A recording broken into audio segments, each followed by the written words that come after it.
Hello and welcome to Public Key, the new podcast from Chainalysis. This is your host, Ian Andrews. As DeFi platforms have become more popular with crypto investors, they've also become more attractive to cybercriminals. In this episode, my colleague Beth Bisbee and I discuss a recent attack on the BadgerDAO that resulted in thieves stealing assets worth $120 million. This attack's particularly interesting because the compromise came via a flaw in Web 2 infrastructure supporting the popular Web 3 platform. During the discussion, we unpacked the investigative process and the technical methods employed by the attackers. Please note that BadgerDAO is a Chainalysis customer. And if you enjoyed the content in this podcast, then you should absolutely join us in person, May 18th and 19th, for the Chainalysis Links Conference in New York City. We'll bring together leaders and experts from all parts of the cryptocurrency ecosystem for beginner to advanced content on DeFi, NFTs, Web3, crypto crime, compliance, and risk management. To register, visit the URL linked in the show notes. Today, I'm joined by one of my amazing colleagues, Beth Bisbee, head of U.S. investigations for the Chainalysis team. Beth, welcome to the podcast. No, thank you for having me, Ian. Now, Beth, we've got a bunch of interesting topics to touch on today, but one of my personal favorites is running. Now, I understand you're a bit of a runner. I think you're probably faster than me. Are you training for anything particular right now? Yeah, no, I'm actually not training for anything, just running right now for fun. But yeah, I do have extensive background. I ran in college, so I have a true passion for it. And I understand that you just did the cherry blossom. I did, actually. I had an experience that I've never had happen before. I ran a pretty fast race for me, crossed the finish line, and had to find a trash can immediately. Just let loose all my breakfast, which I took as a sign I was actually working hard. It was great to be back in person. That race has not happened for a couple of years with the pandemic. And there was a huge crowd. It was 20,000 people and perfect weather. So it was a ton of fun. Perfect that morning. Perfect weather. So we've got to find a race to run together. That'll be something we'll pull off in the near future. Definitely. The thing I'm interested in is I love hearing people's crypto origin story. And I think you came to crypto in a pretty interesting way. Maybe you could share some of your recent background and how you found your way into the world of cryptocurrency.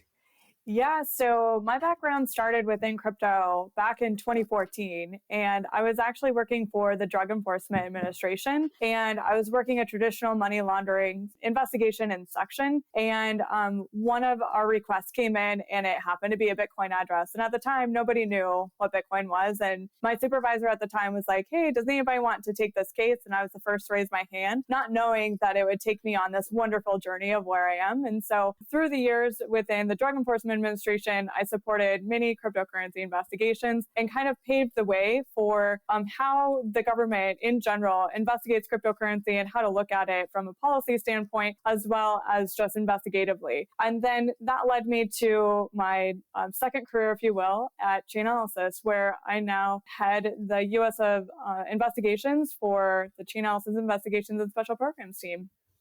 That's amazing. So if you hadn't raised your hand when this weird cryptocurrency address lead came in, life might have taken a totally different path.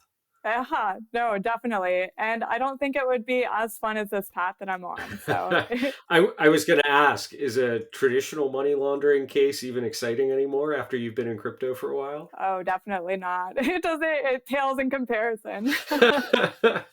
Well, I think today we were going to chat about an investigation you were recently a part of. Everybody has probably heard about or read about some of the attacks that have been happening in DeFi. There's so much value locked in many of these protocols. I think they've become really attractive targets. We've seen some massive numbers, hundreds of millions of dollars in recent exploits. The one in particular I was hoping to learn more about today was an organization known as BadgerDAO. And they engaged your team to help solve an attack that they suffered. Can you maybe start by telling us a little bit about BadgerDAO? They weren't an organization I was deeply familiar with until we had the opportunity to start working with them. Yeah, absolutely. And I was like you, I didn't really know what BadgerDAO was until we were engaged with them. So to kind of walk through what BadgerDAO does is that they're primarily looking to bring Bitcoin to the decentralized finance space, so also known as DeFi. So the whole premise of DeFi is to bring financial instruments without relying on intermediaries such as brokerages, exchanges, or banks, and by using smart contracts on the blockchain. So traditionally speaking, in order to move from Bitcoin to DeFi, exchanges were the primary on-ramp. So what BadgerDAO does is actually create that ramp for users into the DeFi space. BadgerDAO users can actually deposit their Bitcoin into a wrapped Bitcoin token, which then holds the value of a one-to-one within the Bitcoin that's held on Badger's vault. The users can then use the wrapped Bitcoin that they transferred in and use those tokens all throughout DeFi.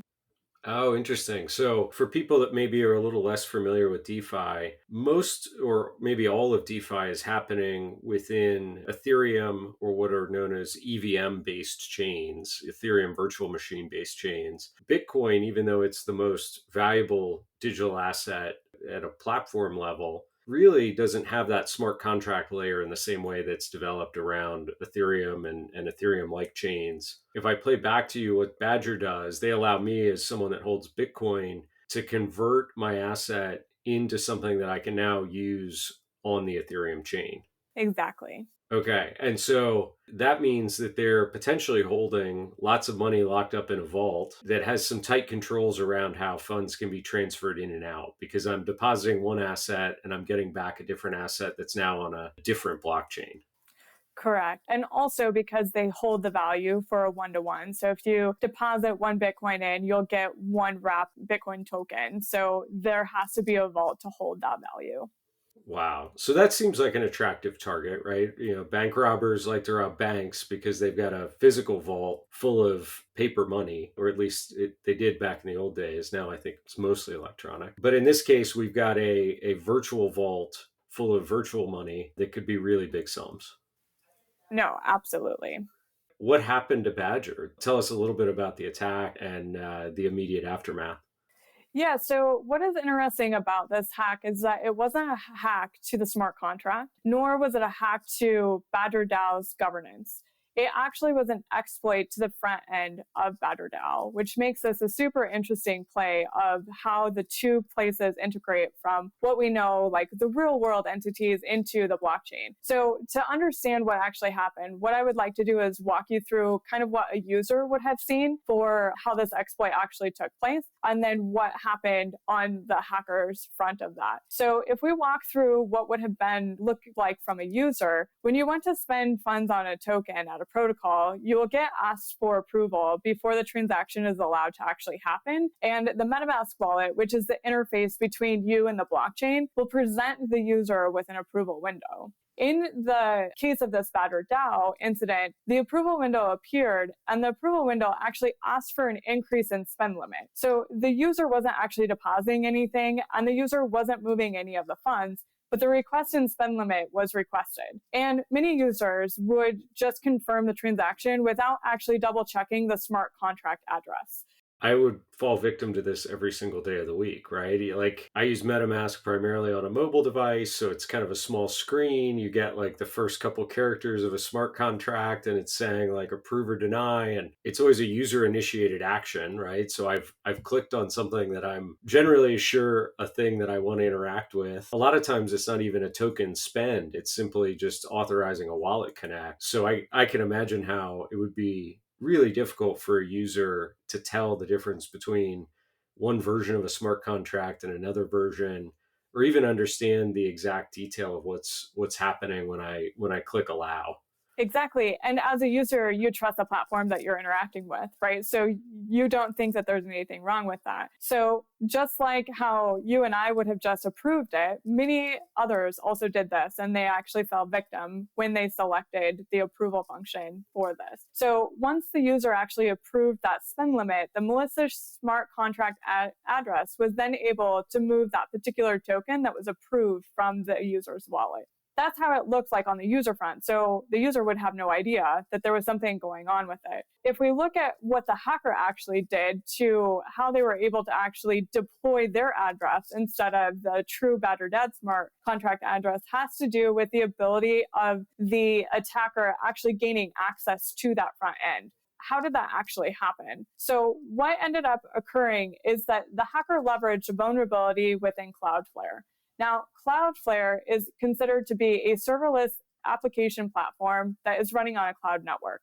Many platforms utilize this in order to integrate their systems into the infrastructure that Cloudflare offers. So a lot of API keys are generated within Cloudflare. There was actually a vulnerability within Cloudflare that allowed unauthorized users the ability to create accounts, and were also able to create and view API keys before email verification was actually completed.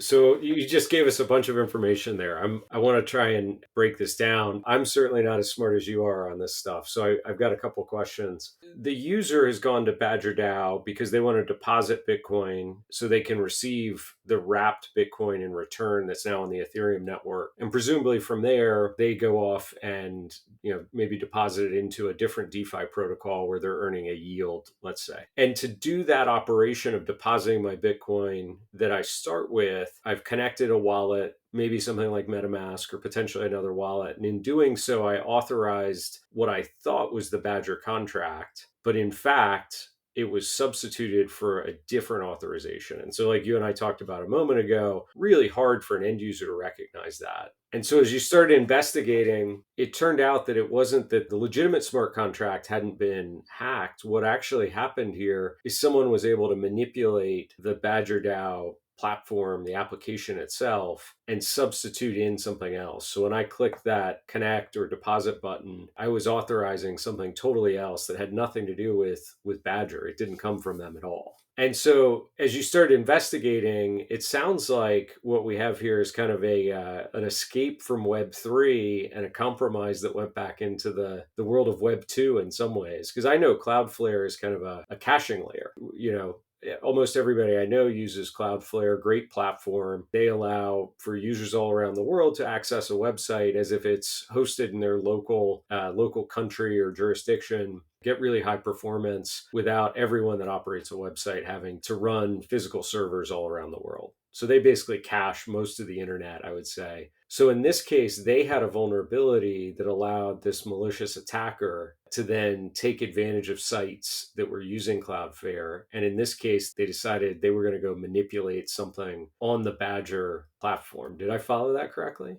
Yeah, and more specifically, how they were able to leverage this is that the attacker actually posed as a developer for Badger. And the way that they were able to do that is that they posed as the developers using the developer's email. This is where the vulnerability exists. So within Cloudflare's vulnerability that was reported on their forum, users had indicated that an individual could actually create and view API keys, which can't be deactivated. And so they were able to do this before like a verification was completed. So typically how the API keys were generated is that you would establish that you needed a request for an API key leveraging an established email. And in this case, it was a Badger developer email. And then the API key would be initiated before authentication of that account was actually provided. The attacker then had access to the API key before it was actually validated by the end user for that account. That is amazingly sneaky. Very amazingly sneaky. And that vulnerability has since been patched. But one of the things that created with this is that because the attacker used the developer's email, Badger also authenticated it several months later and actually initiated the activation of that API key, which then ensued to what we now know as the attack. That's incredible. So now that I've got this API key, as an attacker, I'm able to manipulate what anyone accessing BadgerDAO is seeing on the screen. And they chose, instead of complete change of the site, they chose this incredibly minimal alteration that really just had to do with this authorization that users were granting on the smart contract as they were depositing into the BadgerDAO. Yeah, exactly. And how long did this go on from the time the attacker compromised until it was discovered? Yeah, so what's interesting about it is that the vulnerability that was identified in Cloudflare actually occurred in September of 2021. But then the approval that occurred within the BadgerDAO system for that developer email happened in November. And so what the attacker then did is that they would be up on the platform sporadically. So it's not like they were on there the entire time. So if you were to look at the BadgerDAO postmortem, it actually indicates how long the attacker was on at very increments of time. So sometimes they were on for 24 hours, sometimes they're only on for 6 hours, sometimes they're only on for a couple hours. The more you tell me, the more I'm thinking we're dealing with a very sophisticated attacker here. This isn't somebody that was sort of casually playing around with some source code in a Git repo and found a minor vulnerability. Like, this sounds like somebody who's professionally focused on this, if you will. Yeah, and that's exactly what we see too. Somebody that has done scams frequently, not somebody that was just like, oh, this is a cool vulnerability, let me see. Like what we saw with the Poly network hack. It wasn't something that was like that. This is definitely something that has proven to be more sophisticated than what we've seen on other hacks. The vulnerability was kind of out there living for a long time. The attacker was intermittently authorizing certain wallets and presumably collecting stolen funds. But at some point, this all came to light because the big news story broke. What changed?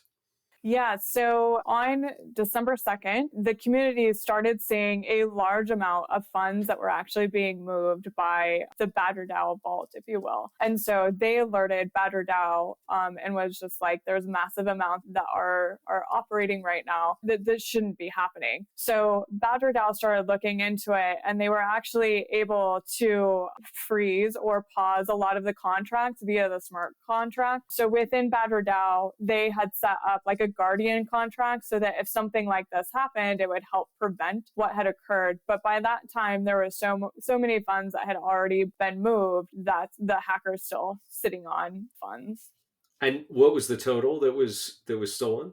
120 million US dollars. That's a lot of money. It is a lot of money. Now, I have to imagine at the time this happened, I know that Badger came out and said, they'd retained Mandiant, they'd retained Chainalysis, they wanted to get to the bottom of this. It's been a few months since that time. What has your team been able to find out about who is behind this? Anything interesting you can share? Yeah, so I can't speak to a lot of the investigation components of it as it's still ongoing and we're working with North American law enforcement. But I can say that we were able to identify some pretty interesting components for what happened pre the attack. Some of the things that we were able to identify is the funding addresses in order to initiate those smart contracts that were deployed when the users actually selected to increase the spend value. Our attacker had actually leveraged addresses in order to spend for his contract, because to walk back a little bit for individuals that may not be aware, in order to initiate smart contracts, you have to have ETH in order to actually initiate those transaction calls. Our attacker actually had funds that he leveraged or they leveraged before. And so we were able to look at some of the transactions that occurred before the hack to kind of build out a story from the blockchain, if you will, of how he was actually able to get those funds. And so we were able to do that with Chainalysis software, Reactor, in order to build out that story and provide leads to the law enforcement entities involved. Now that's super fascinating. So this is like in Ocean's 11, where they have to go get somebody to kind of fund the caper, right? They need to rent all the outfits and the cars and pay off all the folks to get access to the vault in the basement of the casino. In this case, our attacker had to have funds to pay to deploy smart contracts. What did you find out about where that money originated from? So we saw, and this is where I kind of alluded to, we saw that the attacker may have been involved in some previous illicit activities, such as other scams, and also interacted with some of the other exchanges. And we're also with law enforcement and being able to work through that a little bit more. Ooh, so more evidence that this wasn't a casual attack or an insider or a member of the community, but somebody that was kind of a professionalized criminal. And this just happened to be maybe their biggest caper, but something that they'd been active in the ecosystem and in fraud cases before. Yeah, and one of the things that we found very interesting about this attack in particular is that on previous attacks or hacks that we've supported in the past is that the attacker will use clean addresses and not reuse addresses in the past. And what we found with this one is that there was actual reuse of addresses. So that's why we were able to look at a historical fingerprint of what this attacker actually did because of the rarity of actually having that blockchain footprint. So maybe a professional, but a sloppy one. And we like the sloppy ones. Well, that to me is fascinating. So is there an end to the story? You said that it's still ongoing with law enforcement. Is there a chance that some of these funds are actually recovered? I imagine we can see where the funds are on chain, or if they haven't disappeared, have they? No, they haven't. And so they actually have not been spent. So they still remain dormant. And we are actively watching them. So if they do move, we'll be on it. But what we're working with law enforcement on right now, and also Badger, is being able to look at the historical footprint and be able to piece a lot of that information together. Well, that's amazing. I hope for the team at Badger and all the customers and users of that platform that we're able to get some level of restitution and return of funds. I mean, that would be a terrific outcome if we can help with that. When you think about the whole kind of landscape of investigations, I know Badger was unique in that it was this Cloudflare vulnerability kind of led to the entire caper. There's a lot of other ways in which we've seen some of these attacks and thefts progress. From your perspective as an investigator, what changes across these? Like, is there any common pattern of activity or approach that you take, or is everyone kind of different when you get started? For like the investigative workflow, we try to look at it in an approach, because in instances like this, I mean, it's an incident, right? And so because of that, like a massive response from all parties involved creates almost this like intense time for us to be able to piece everything together. So being able to have a consistent methodology while working on something that is as dramatic as this, we want to be able to establish that workflow that is consistent. So part of that is always understanding what all the facts are. So what is the timing that this was identified? What protocols are involved? And how is the attack actually employed? Those three components are very important for us, because we can typically mirror up a lot of the activity on the blockchain. And so being able to actually walk through what the victim, and in this sense, BadgerDAO, of like what they identified, what the community identified, and then also what cybersecurity, such as Mandiant, was able to identify. Yeah. Piecing all of that together can also help us tell the story on the blockchain. The other aspect that we want to also understand is, what are the addresses that are vulnerable? So are there victim addresses, and what are those victim addresses? And then what are the attacker addresses? If the funds haven't moved, then we have more time to actually piece together what that story is of a historical footprint. And in BadgerDAO, it was really, really beneficial for us to be able to do that. In other hacks or attacks, the funds move very quickly. In this instance, after they went from the bridge, if you will, on the Ethereum side, they bridged over back into Bitcoin. And so that's where a majority of the funds still sit, is in the Bitcoin side.